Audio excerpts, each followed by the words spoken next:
خداوند یوں فرماتا ہے کہ راما میں ایک آواز سنائی دی، نوحا اور زار زار رونا۔ راحل اپنے بچوں کو رو رہی ہے۔ وہ اپنے بچوں کی بابت تسلی پذیر نہیں ہوتی کیونکہ وہ نہیں ہے۔ یرمیہ 31واں باب۔ خداوند فرماتا ہے، میں اس وقت اسرائیل کے سب گھرانوں کا خدا ہوں گا اور وہ میرے لوگ ہوں گے۔ خداوند یوں فرماتا ہے کہ اسرائیل میں سے جو لوگ تلوار سے بچے، جب وہ راحت کی تلاش میں گئے تو بیابان میں مقبول ٹھہرے۔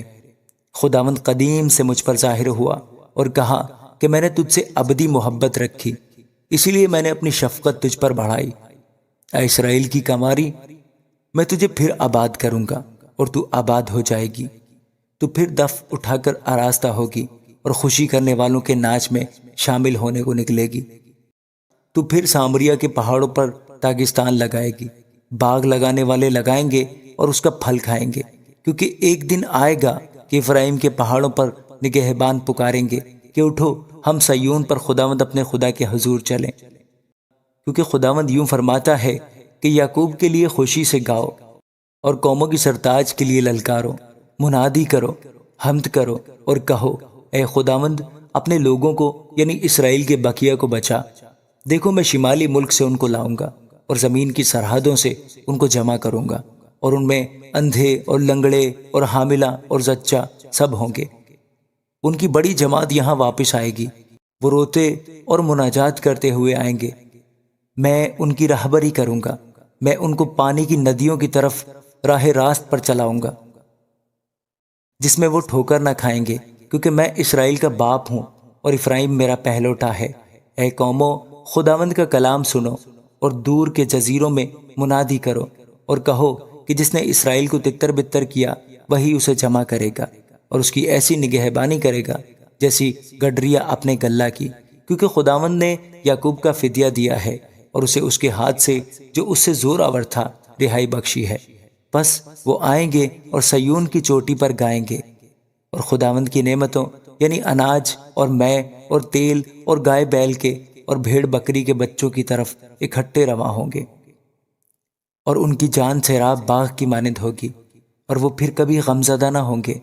اس وقت کنواریاں اور پیرو جوان خوشی سے رقص کریں گے، کیونکہ میں ان کے غم کو خوشی سے بدل دوں گا اور ان کو تسلی دے کر غم کے بعد شادمان کروں گا، اور میں کاہنوں کی جان کو چکنائی سے سیر کروں گا، اور میرے لوگ میری نعمتوں سے اسودہ ہوں گے، خداوند فرماتا ہے۔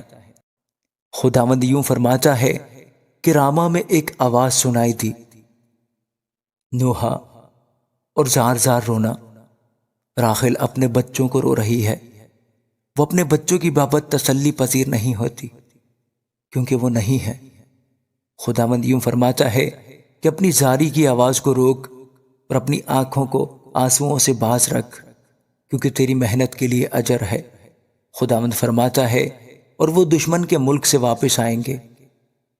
اور خداوند فرماتا ہے، تیری عاقبت کی بابت امید ہے، کیونکہ تیرے بچے پھر اپنی حدود میں داخل ہوں گے۔ فی الحقیقت میں نے افرائیم کو اپنے آپ پر یوں ماتم کرتے سنا کہ تو نے مجھے تنبیہ کی، اور میں نے اس بچھڑے کی مانند جو سدھایا نہیں گیا تنبیہ پائی۔ تو مجھے پھیر تو میں پھروں گا، کیونکہ تو ہی میرا خداوند خدا ہے۔ کیونکہ پھرنے کے بعد میں نے توبہ کی، اور تربیت پانے کے بعد میں نے اپنی ران پر ہاتھ مارا۔ میں شرمندہ بلکہ پریشان خاطر ہوا، اس لیے کہ میں نے اپنی جوانی کی ملامت اٹھائی تھی۔ کیا افرائیم میرا پیارا بیٹا ہے؟ کیا وہ پسندیدہ فرزند ہے؟ کیونکہ جب جب میں اس کے خلاف کچھ کہتا ہوں تو اسے جی جان سے یاد کرتا ہوں، اس لیے میرا دل اس کے لیے بےتاب ہے۔ میں یقیناً اس پر رحم کروں گا، خداوند فرماتا ہے۔ اپنے لیے ستون کھڑے کر، اپنے لیے کھمبے بنا، اس شاہراہ پر دل لگا، ہاں اسی راہ سے جس سے تو گئی تھی واپس آ۔ اے اسرائیل کی کنواری، اپنے ان شہروں میں واپس آ۔ اے برگشتہ بیٹی، تو کب تک آوارہ پھرے گی؟ کیونکہ خداوند نے زمین پر ایک نئی چیز پیدا کی ہے، عورت مرد کی حمایت کرے گی۔ رب الافواج اسرائیل کا خدا یوں فرماتا ہے کہ جب میں ان کے اسیروں کو واپس لاؤں گا تو وہ یہودا کے ملک اور اس کے شہروں میں پھر یوں کہیں گے، اے صداقت کے مسکن، اے کوہ مقدس، خداوند تجھے برکت بخشے، اور یہودا اور اس کے سب شہر اس میں اکٹھے سکونت کریں گے۔ کسان اور وہ جو گلے لیے پھرتے ہیں، کیونکہ میں نے تھکی جان کو آسودہ اور ہر غمگین روح کو سیر کیا ہے۔ اب میں نے بیدار ہو کر نگاہ کی اور میری نیند میرے لیے میٹھی تھی۔ دیکھو وہ دن آتے ہیں، خداوند فرماتا ہے، جب میں اسرائیل کے گھر میں اور یہودا کے گھر میں انسان کا بیج اور حیوان کا بیج بوؤں گا۔ اور خداوند فرماتا ہے، جس طرح میں نے ان کی گھات میں بیٹھ کر ان کو اکھاڑا اور ڈھایا اور گرایا اور برباد کیا اور دکھ دیا، اسی طرح میں نگہبانی کر کے ان کو بناؤں گا اور لگاؤں گا۔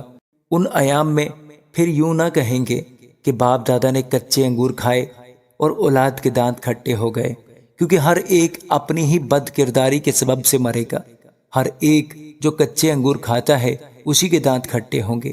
دیکھ وہ دن آتے ہیں، خداوند فرماتا ہے، جب میں اسرائیل کے گھرانے اور یہودا کے گھرانے کے ساتھ نیا عہد باندھوں گا، اس عہد کے مطابق نہیں جو میں نے ان کے باپ دادا سے کیا جب میں نے ان کی دستگیری کی تاکہ ان کو ملک مصر سے نکال لاؤں، اور انہوں نے میرے اس عہد کو توڑا، اگرچہ میں ان کا مالک تھا، خداوند فرماتا ہے۔ بلکہ یہ وہ عہد ہے جو میں ان دنوں کے بعد اسرائیل کے گھرانے سے باندھوں گا، خداوند فرماتا ہے، میں اپنی شریعت ان کے باطن میں رکھوں گا اور ان کے دل پر اسے لکھوں گا، اور میں ان کا خدا ہوں گا اور وہ میرے لوگ ہوں گے۔ اور وہ پھر اپنے اپنے پڑوسی اور اپنے اپنے بھائی کو یہ کہہ کر تعلیم نہیں دیں گے کہ خداوند کو پہچانو، کیونکہ چھوٹے سے بڑے تک وہ سب مجھے جانیں گے، خداوند فرماتا ہے، اس لیے کہ میں ان کی بد کرداری کو بخش دوں گا اور ان کے گناہ کو یاد نہ کروں گا۔ خداوند جس نے دن کی روشنی کے لیے سورج کو مقرر کیا اور جس نے رات کی روشنی کے لیے چاند اور ستاروں کا نظام قائم کیا، جو سمندر کو موجزن کرتا ہے جس سے اس کی لہریں شور کرتی ہیں، یوں فرماتا ہے، اس کا نام رب الافواج ہے۔ خداوند فرماتا ہے، اگر یہ نظام میرے حضور سے موقوف ہو جائے تو اسرائیل کی نسل بھی میرے سامنے سے جاتی رہے گی کہ ہمیشہ تک پھر قوم نہ ہو۔